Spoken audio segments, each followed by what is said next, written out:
Mas batit ikaw Boreas, good morning na naman mga idol. Welcome naman sa ating panibagong vlog, panibagong travel at syempre panibagong gala na naman tayo. Ayan. So ayan, pasensya na at medyo natagalan yung ating travel, natagalan yung ating mga upload, no? Ayan, kasi na-busy tayo. Ayan, so guys, papunta naman tayo ngayon sa Barangay Lagta kasi nabalita ko merong magandang village na ginagawa dito. Kaya tara, pasyalan natin. At nga pala, shoutout sa ating mga kababayang masbate nyo dyan.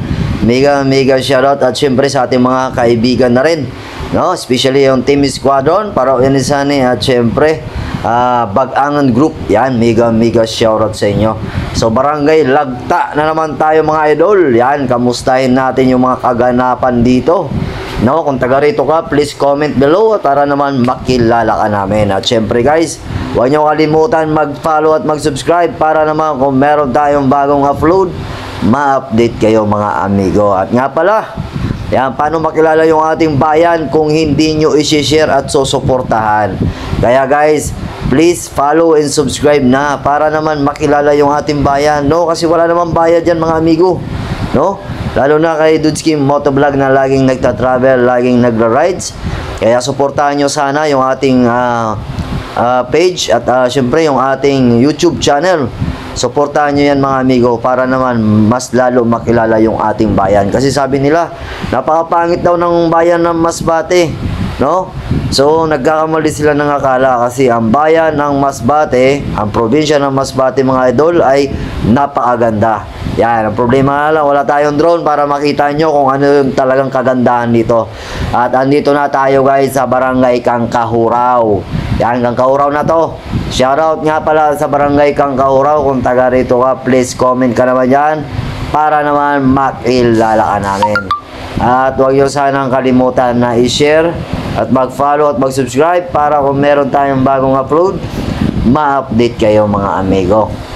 Yan, ito yung mga aganapan dito mga idol. Yan, kung mapapansin nyo, no, mapapansin nyo, napakakitid pa rin ng kalsada. At syempre, hindi pa dumaan dito yung widening, no, kasi merong widening kasi na mangyari dito mga amigo. Yan, so sa ngayon hindi pa.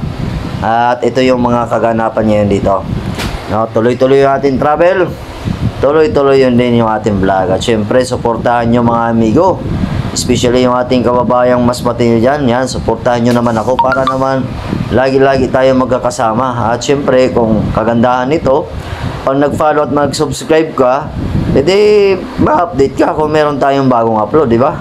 Yan. Yan o. Yan yung mga kaganapan dito mga amigo, no? Yan. Wala pang ano dito, hindi pa dumaan dito yung widening.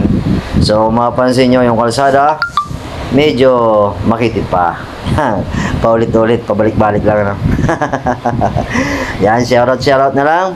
So ayan guys, nasa Barangay Gangaw na tayo. Ayan, shoutout sa mga taga Barangay Gangaw dyan. Kung taga rito ka, alams mo na. Ayan, pwede kang magpakilala, pwede kang mag-comment dyan para naman makilala ka namin. Yan, mega shoutout sa mga taga Barangay Gangaw. Andito na si Dudski, gumagala na sa barangay nyo mga idol. At ito yung mga kaganapan dito mga idol sa Barangay Gangaw. Yan, walang pagbabago, still pa rin, no? Steady pa rin. Yan, ito yung Barangay Gangaw mga idol, no? Napaka-simple at napaka-ganda ng barangay na ito. At syempre, ito, tahimik. Yan. Yan, syempre guys, pag nasa malayo tayo, malayo tayo sa city, syempre, tahimik talaga yung barangay. Pero kung nasa city tayo, alams nyo na, no? Kasi pag nasa city, maingay mga idol. Yan, maingay. Kaya okay na yung nasa malayo, no? Nakadistansya sa city kasi tahimik at payak yung pamumuhay. Yan, Barangay Gangaw, mega shoutout. Ayan, gumagala si Dudski, please comment and subscribe para naman lagi tayong masaya at lagi tayong magkakasama, no? Yan, puntahan muna natin yung Barangay Lagta kasi balita ko mayroong merong village na ginagawa at napakaganda daw guys, no? Napakaganda ng village nito.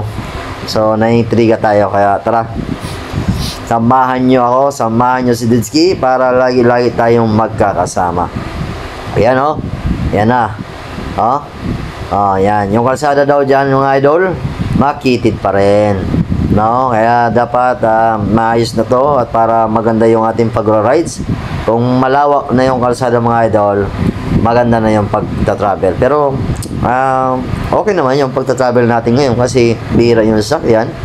Tayo lang naman yung dumadaan at pagdating dito mga idol, bako-bako yung kalsada. Yan, kita nyo naman. Sana dapat sa mga shoutout nga pala sa DPWH, hindi puro na lang sira yung gawin nyo. Puludyuhin nyo naman yung trabaho.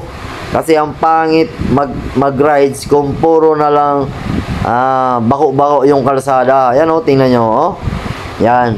Hindi yung basta salpak lang na salpak na simento. Pagkatapos iwanan na. Yan, ang pangit na. Tapos pagkatapos ang resulta napakapangit.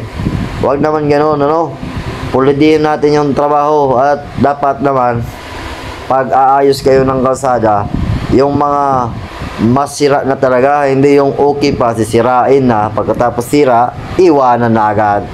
Ang lupit nyo talaga mga idol. Yan, dito lang natin yan makikita sa Masbate mga idol, na yung kalsada okay pa, sirain na. Samantala may mga kalsada na napakapangit, hindi inaasikaso. Ayan. So ito na guys. Yan, ito daw yung village na maganda dito sa Barangay Lagta. Yan Yan, kita nyo mga idol. Yan, so tingnan natin. So ikakat muna natin dito mga idol yung ating video Muli ako si Dudskim Motovlog na nagsasabing hindi pa sikat pero laos na. Bye bye mga idol. Yan, update ko kayo mamaya, magbablog pa tayo.